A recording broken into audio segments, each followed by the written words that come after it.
あなたが今までで一番傷ついた言葉はどんな言葉ですか？ 2021 年9月、アメリカミシガン州ビールシティ田舎町に立つ一軒家の一室では、一人の少女がスマホを見つめ、その手を震わせていました。少女の名はローリン・リラカイ。スマホ画面には見知らぬ番号からのメッセージが映されています。死ねビッチ、お前は今まで見た中で一番ブサイク。もう嫌。ローリンはすぐにその番号をブロックしますが、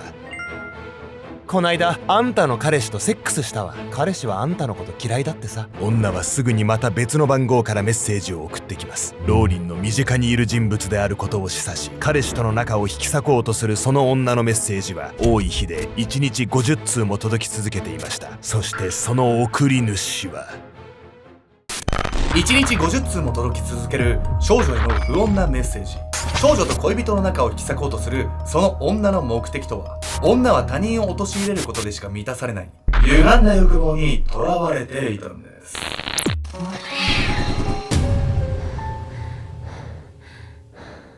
おさすけんちゃんです。いやみんこれちょっとね、私にとって腹立たしい事件が起きたんだけどさ、まだ罪は確定はしてないんだけど、見た東大の教授がさ、なんか接待でソープとかキャバクラとか行きまくってたみたいなね。そうそう、なんか製薬会社なのかな、化粧品会社がなんかわかんないけど、一緒に研究したいなら私にそういう接待をしなさいっていう、詳しい文面まで覚えてないけど、そういうことを強要してたって聞いてさ、やっぱね、人間肩書きとかに騙されちゃダメよ本当に。確かにね。しかも東大って俺そういうイメージある。どういうこと？逆にってこと？東大限らずめっちゃ勉強をずっとしてきた人で、その時に得られなかったものを大人になって回収するみたいな。私も正直そういう印象はあるけど、そういう紐付け方をしやすいわよね。勉強ばっかりしてとか、まあちょっとあんまり異性との交流がなくてモテなくてとかっていうのを、何かそういういい年になった後にね、こじらせてから事件ごとになっちゃうとかね、あるのかもしれない。だからとにかく東大っていう肩書きには騙されないでください。今回はアメリカミシガン州で発生したネット犯罪をご紹介します。これ中学生の少女のもとに1日50通ものね、嫌がらせメールが1年も送り続けられていたっていうね、本当に気持ち悪い事件なんです。気持ち悪い。1日50通を1年間ってよく続けられたわね、そんなに。絶対営業マンとかになった方がいいです。マジで犯人どれだけ暇人なのこれ。いや本当ですよね。陰湿にじっくり時間をかけてね、精神を蝕んでいくような、そんな事件なんです。ある日を境に送られてくるようになった謎の人物からのメッセージ。犯人は少女とその恋人の仲を執拗に引き裂こうとしたんです。心を殺す言葉。2020年10月、アメリカミシガン州ビールシティ、人口300人、信号機が1台しかないその田舎町で、子供たちを集めたハロウィンパーティーが開かれようとしていました。鏡の前で身支度しているのは13歳の少女ローリン・リラカイ。パーティー楽しみだな。オーエンはどんな格好で来るんだろう。オーエンというのは最近彼女が付き合い始めた幼馴染のこと。サッカーや陸上競技のスター選手だった彼は同級生からも人気の男子でした。ローリンもバスケやソフトボールのチームに所属するスポーツ好きだったため、オーエンとは趣味があったのです。非常に仲が良く、周囲から理想のカップルと呼ばれていた2人。ローリンはそんな彼氏のオーエンとパーティーに参加するのを心待ちにしていました。すると唐突に鳴り響いたスマホの通知音。ローリンは何気なく送られてきたメッセージを開きますが、同時に顔をしかめます。お前はパーティーに招待されてない。オーエンは来るけどお前は来るな。そのメッセージはローリンの知らない番号からでしたが、送り主は彼女がパーティーに参加することを知っている様子。パーティーを主催しているのは友人のクロエ・ウィルソンだったため、ローリンはその周りの人間が自分をよく思っていないのだと考えました。そして彼女が戸惑っていると、続けてその女はこんな内容を送ってきたのです。オーエンはお前と別れたがってる。今夜は私が彼とセックスするわ。中学生の会話とは思えない生々しいそのメッセージに唖然とするローリン。彼女は完全に萎縮してしまい、パーティーに参加できなくなってしまったのです。犯人はパーティーの参加者の中にいるってことでしょ？でもこんなのさ、疑心暗鬼になっちゃって友達と顔合わせらんなくなっちゃうんじゃない？誰が送ったのかわからないっていうのが、正直すごく怖いですよね。ハロウィンパーティーの日の出来事はローリンを深く傷つけましたが、その日以降嫌がらせのメッセージが来ることはありませんでした。家族ぐるみの交際をしていたローリンとオーエンは、新型コロナウイルス蔓延中も2つの家庭で隔離グループを作り親密に交流。夕食やキャンプファイヤーなどの楽しい時間を過ごすうち、ローリンの傷も癒えつつありました。またこの間、大学職員として勤務していた母ケンドラが在宅勤務になり、母親とオーウェンの3人で過ごす時間も増えたのです。母ケンドラはもともとバスケやソフトボールのコーチをしていたのですが、この機会に娘の彼氏であるオーウェンの陸上コーチにも志願。オーウェンもケンドラを慕っており、2人の関係はまるで親子のようになっていきました。しかし穏やかなその日々も長くは続きませんでした。ハロウィンパーティーの一件から11ヶ月後の2021年9月、また例の女からメッセージが送られてきたのです。死ねよビッチ、今すぐ自分で死ね、さもなければうちがやってやるよ。ローリンは慌ててその番号をブロックしますが、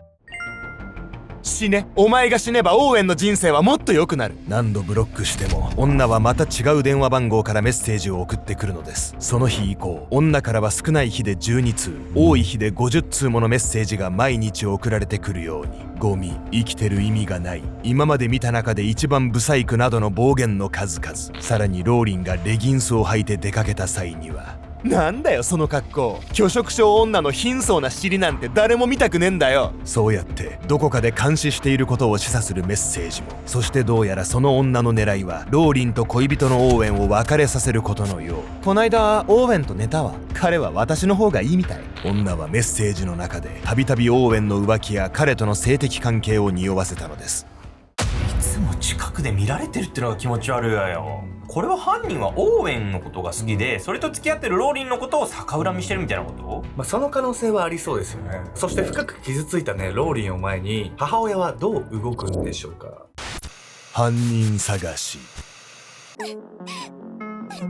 嫌がらせのメッセージが送られるようになってから、ローリンは毎朝寝室で泣くようになりました。メッセージの送り主がいつもすぐ近くで見ている、その事実から人間不信になり、学校に行くのが怖くなってしまったのです。勉強にも身が入らず、大好きだったスポーツのクラブチームにも行きたがらなくなりました。そしてメッセージが送られるようになって2ヶ月後の2021年11月、恋人のオーウェンはついにローリンにこう告げます。俺たちもう別れよう。嫌がらせのメッセージはローリンだけでなくオーウェンにも送られており、彼も完全に参ってしまっていました。メッセージを送ってくる女の望みは2人の破局。2人が別れればメッセージも止まるように思えたのです。しかし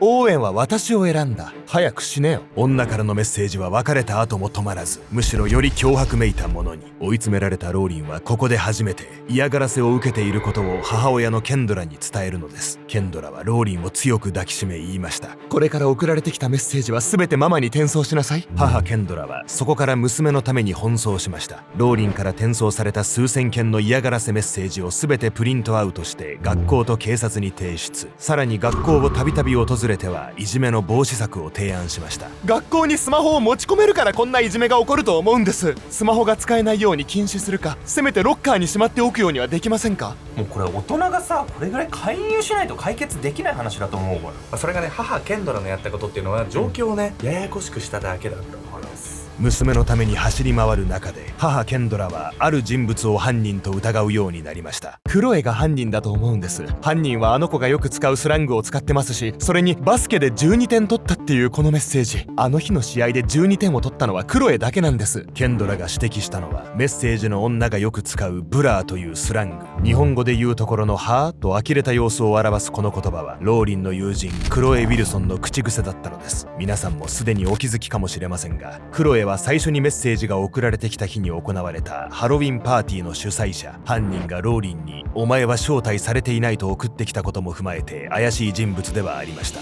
さらに母ケンドラは生徒たちのコネクションから入手したクロエと同級生がローリンのいじめについて話しているチャットの履歴を警察に提出。しかし警察がクロエを取り調べたところ、彼女のスマホのデータからは何も見つかりませんでした。それも当然のこと、クロエがいじめについて話すチャットの履歴は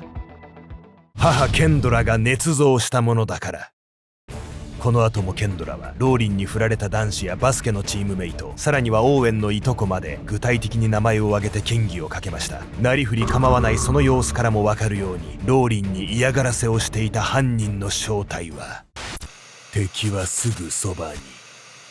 2022年8月10日、嫌がらせのメッセージが届くようになってから約1年が経とうというその日、警察がローリンたちの自宅を訪れた。到着するなり母親のケンドラとだけ話がしたいと言い、彼女を連れて別室へ向かった警察官。リビングのローリンと父ショーンは重苦しい空気の中、ケンドラと警察がその部屋から出てくるのを待った。そしてご主人とローリンちゃんに大切な話があります。母と共にリビングへ出てきた警官は神妙な面持ちでそう言う。背筋を正すローリンと父親のショーン。警官は少し間を置き、確かにこう言った。落ち着いて聞いてほしい。この1年ローリンちゃんに嫌がらせをしていたのは君のお母さんなんだ。警官の言葉にローリンは反応することもできず、その場で凍りついてしまう。ローリン、ごめんなさい、ママを許して。母ケンドラはローリンに駆け寄り彼女を強く抱きしめた。ローリンは何も言えず、しかし母を跳ねつけることもできずにいた。母ケンドラの犯行が暴かれたきっかけは、この事件が地元警察の手に負えないと判断され、サイバー犯罪専門の FBI 捜査官が介入したこと。ケンドラは実際の電話番号とは別の番号を生成して通話やメッセージを行える特殊なアプリを使用していたため、 FBI は運営会社と連携して通信記録を解析。結果、数千件の嫌がらせメッセージが母ケンドラのスマホから送られていたと判明したのです。そして証拠を突きつけられた彼女は次のように語りました。ハロウィンパーティーの時に送られたメッセージで、誰かが娘をいじめていることを知り、犯人特定のためにいじめっ子のふりをしていました。そうするうちエスカレートしてしまって。このほかケンドラは17歳の頃にレイプされた経験があり、娘のローリンがその年齢に近づくにつれ不安に駆られていたとも。つまり強引な性行為から娘を守りたい一心で恋人との仲を引き裂いたというのです。しかしケンドラのその言い分はいずれも腑に落ちないと言わざるを得ません。またケンドラが隠していたことは、自分が嫌がらせの犯人であることだけではありませんでした。一家は少し前にローンの不履行で自宅を差し押さえられており、新しくログハウスへ転居。そのログハウスも数ヶ月家賃を滞納しており、退去を迫られている状況でした。家計を管理しているのは母ケンドラ。彼女は督促の度ハッキングされて小切手が不当たりになった、個人情報を盗まれたなどと言い訳をしていましたが、実際はそれらを支払うお金がなかっただけ。最初に少し説明したように、ケンドラは在宅勤務になったために家にいる時間が増えたと話していましたが、実は仕事をクビになっていました。理由は勤務中に不要なメッセージや通話をしすぎたため。ケンドラは毎日自宅でスマホや PC をせっせと操作し、仕事をしているふりをしながら娘に嫌がらせをしていたのです。妻にほとんどの給料を渡し、勝手に使われてしまった夫のショーンは怒りをあらわにこう言いました。今すぐ出て行け。でないと俺はお前に何をするかわからない。迎えた2022年12月、ケンドラは未成年へのストーカー行為、犯罪目的でのコンピューター使用、司法妨害の罪で逮捕されました。自分の妻が娘に対してこんなことしてるって知ったらさ、夫としてはもうぶん殴ってやりたいぐらいの気持ちなんじゃないのこれ。夫の給料もね全部食い潰してますし、本当に理解できないですよね。そして気になるのは、ケンドラが娘に1年も嫌がらせをし続けたその理由について。このことにはある精神疾患が関係しているというんです。歪んだ承認欲求。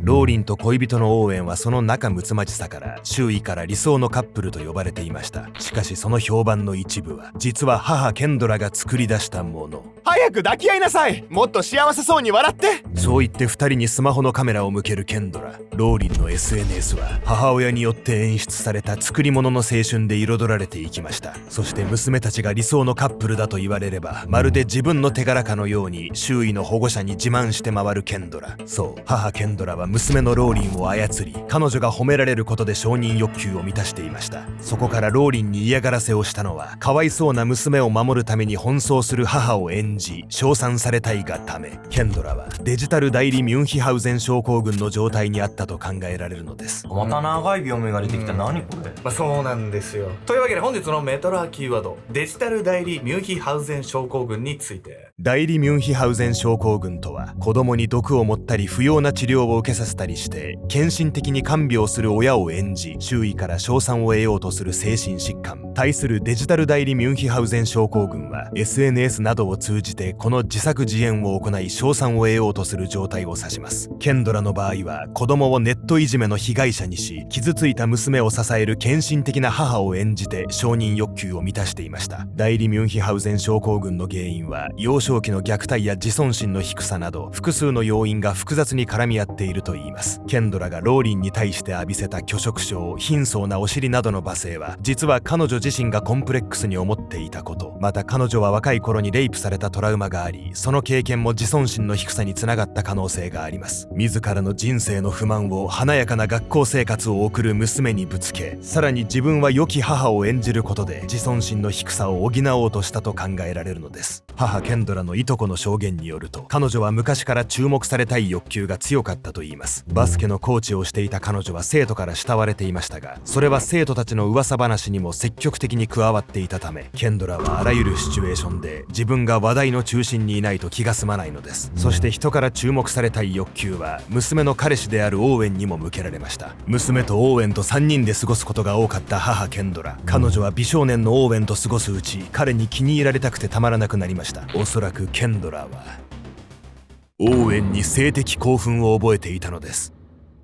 娘のローリンに嫌がらせをしている最中、ケンドラはオーウェンにも同年代の女子のふりをしてメッセージを送っていました。ローリンじゃあなたを満足させられない。私ならそれができるわ。ローリンとオーウェンが別れた後も、ケンドラは片道3時間もかけて出かけ、オーウェンの陸上の試合を観戦。またオーウェンに新しく恋人ができたことを知ると、その少女にも嫌がらせのメッセージを送ったのです。ケンドラの嫌がらせはオーウェンの新しい恋人の母親にまで及び、やがて彼らの関係をも破綻させてしまいました。いや、これはもう完全に正気じゃないわね。娘の彼氏までね、自分の所有物くらいの感覚なんです。今回の事件にはネット上だけのやり取りでもどれだけ人が傷つくかっていうのが痛感させられますよね。ケンドラは合計5つの罪状で起訴されていましたが、司法取引によって未成年へのストーカー行為2件のみで有罪に。2023年4月、彼女は禁錮19ヶ月から5年の不定期刑を言い渡されます。2024年8月には仮釈放となり、現在は保護観察中の身。ローリンは父親の単独親権となっており、母親とはメールのやり取りこそしているものの、今はまだ会うことはできないと語っています。ケンドラの刑期を鑑みてもわかるように、ネット上の心理的虐待は物理的な犯罪に比べて法的に軽く扱われがち。しかし、たとえ物理的な危害が加えられていなくても、ローリンやオーウェンの様子を見るに、ケンドラの犯行が彼らに与えた影響は計り知れません。法で制御しきれないからこそ、私たちはネット上の言葉の攻撃性をよく理解しておかねばならないのです。あなたはネット上のやり取りで傷ついた経験がありますか？また自分がネット上で発言する際、他人を傷つけないようどのような配慮をしていますか？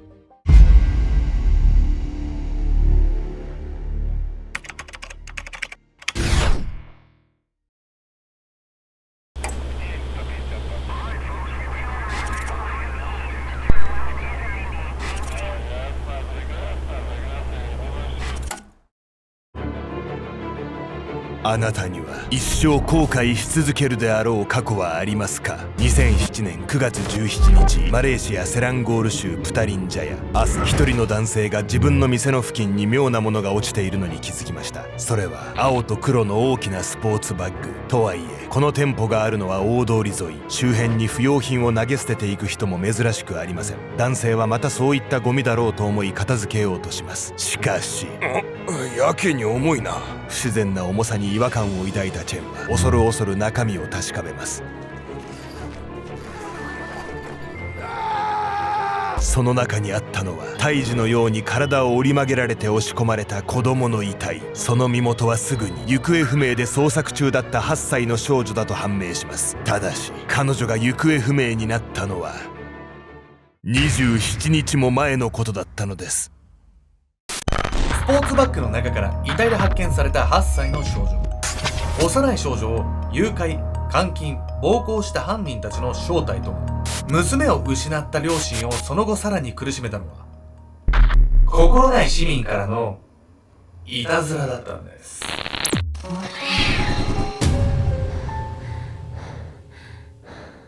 この動画の続きはオンラインサロン秘密結社アルゴメトリーでご視聴ください。